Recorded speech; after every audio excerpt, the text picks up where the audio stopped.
Bien, esperando que estén muy bien. En esta presentación vamos a revisar los aportes que nos puede otorgar la imagenología para conceptos anatómicos. El propósito de este video es identificar básicamente las técnicas de imagenología aplicadas al sistema musculoesquelético y en realidad la imagenología ¿qué es? Bueno, es el estudio y utilización de exámenes y diagnósticos que se realizan a base de imágenes que son generadas por diversos tipos de equipos. Ya los vamos a ver en las próximas diapositivas. Una imagen, si bien, como lo es una radiografía, es una representación plana, trata de alguna manera de tener una explicación tridimensional o, por así decirlo, volumen. Esto se logra en base a la dirección que tiene la emisión de rayo X hacia el paciente. Acá vemos el emisor en el costado izquierdo de su pantalla y la radiación se dirige a la estructura que en este caso sería el paciente. El rayo, al atravesar por el cuerpo, va a ir pasando por diferentes estructuras con diferentes densidades. Y eso finalmente es lo que el rayo nos va a expresar. Por ejemplo, en este caso tenemos una radiografía antero-posterior, bien, o también conocida como radiografía AP, donde la proyección del rayo X es desde anterior a posterior, atraviesa de esa forma al paciente. Finalmente, en la radiografía hay una estructura que se ubica al costado derecho, que está acá, ¿cierto? Que es el receptor o soporte fotosensible. Este es el lugar donde llega el rayo X una vez atravesado el cuerpo y efectivamente lo que logra atravesar es lo que finalmente se proyecta o se revela en la placa radiográfica que generalmente conocemos. Tanto las radiografías como las tomografías computadas son técnicas basadas en los rayos X.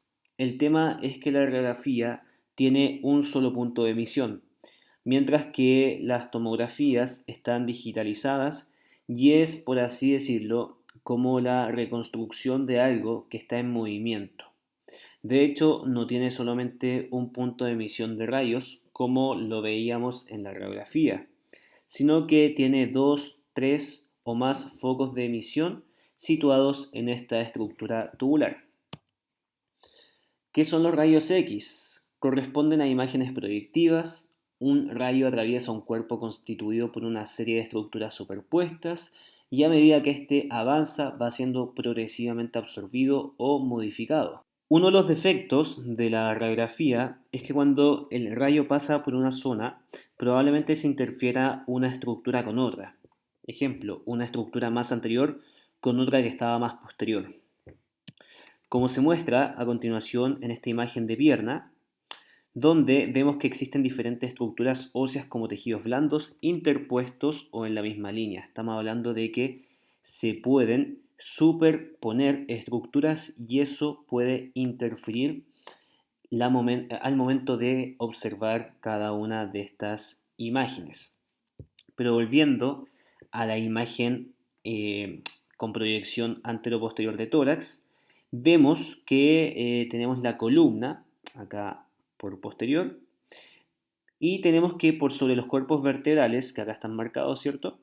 De forma rectangular, ahí están los cuerpos, se proyectan estos procesos espinosos en la línea media. Pero fíjense que se marcan más aún los procesos espinosos en relación al cuerpo vertebral. Pero ¿cómo? Yo me pregunto, les pregunto a ustedes, si es una proyección antero-posterior. O sea, uno diría, es más probable, como los cuerpos están por anterior a los procesos espinosos, ya que tenemos una proyección antero-posterior, se vean con mayor densidad o se vea mejor aún los cuerpos vertebrales en comparación a los procesos espinosos.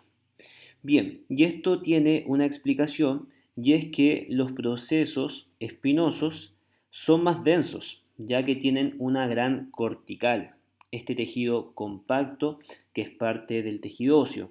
Y en una proyección antero-posterior, las espinosas o los procesos espinosos se sobreproyectan con los cuerpos que a su vez tienen menor densidad.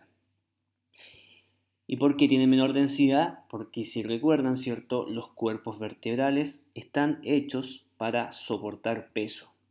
Y ese soporte de peso ya está básicamente dado por la distribución o abundancia de tejido óseo esponjoso. Tejido óseo esponjoso que es menos denso que el tejido compacto de los procesos espinosos. ¿Y cómo se soluciona esto? ¿Cómo podemos ver mejor aún el cuerpo sin que se expresen más los procesos espinosos? Bueno, existen otras proyecciones. Una radiografía se basa fundamentalmente en el uso de rayos X, en el cual las densidades otorgan distintos tonos. En el cuerpo humano, estos rayos pasan por los tejidos en menor o mayor medida. A mayor densidad, más radiación van a absorber.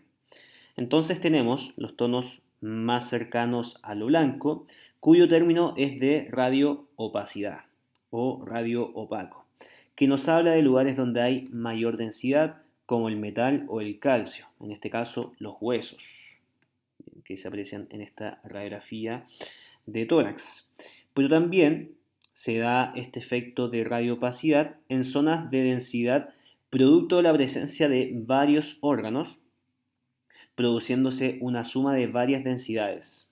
O sea, la densidad de cada uno de estos órganos produce un total de una sumatoria de varias densidades de cada uno de ellos, que es como lo que pasa, como por ejemplo en la silueta cardíaca que se está viendo a continuación. La silueta cardíaca es una suma de varios elementos, no es solamente el corazón. Pero ¿qué pasa con el aire? Si nos vamos a los campos pulmonares, ya que están a ambos lados de la silueta cardíaca. Por ejemplo, el pulmón es un órgano que tiene aire y por ende una tonalidad más oscura o negra, y a eso le llamamos hiperlucidez como la grasa o simplemente el aire. Esta lámina básicamente resume lo dicho anteriormente y lo que me importa específicamente es este cuadro, ya que en la radiografía clásica podemos encontrar tonalidades que van desde el blanco, bien, a el negro, teniendo 5 grandes densidades, partiendo con el aire, la grasa, el agua, el hueso, incorporando su tejido óseo esponjoso y compacto, y finalmente el metal, yendo desde lo más oscuro, ¿cierto? O más radiolúcido, a lo más blanco o intenso o radio opaco respectivamente. Si se fijan, acá tenemos en la cortical del fémur una radioopacidad, se ve más blanco, mientras que a nivel de la cavidad abdominopélvica vemos una radiotransparencia o radiolucidez debido a que existe un órgano